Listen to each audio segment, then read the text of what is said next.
Hello বন্ধুরা, আজকে রান্না করব ইলিশ মাছ ভাপা। তার জন্য প্রথমেই সর্ষে আর একটু পোস্ত বেটে নিয়েছি। পরিমাণ মতো তেল গরম করে নিয়েছি, তাতে কালো জিরে ফোড়ন দিয়ে দিয়েছি আর নিয়ে নিয়েছি কতগুলো কাঁচা লঙ্কা। এরপর ধুয়ে রাখা নুন হলুদ মাখানো মাছগুলো পোস্ত আর সর্ষে বাটার মধ্যে দিয়ে দিলাম। এবার এর মধ্যে একে একে গরম করে রাখা তেল, কাঁচা লঙ্কা, নুন হলুদ পরিমাণ মতো দিয়ে দিলাম।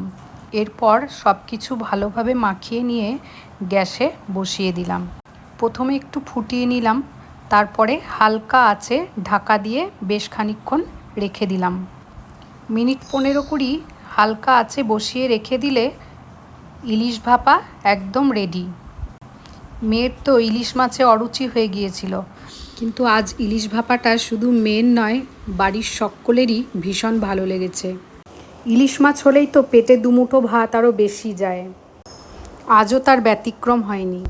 দুপুরের মেনুতে হয়েছে ইলিশ মাছের ভাপা, উচ্ছে ভাজা, সজনের শাক আর আমের চাটনি।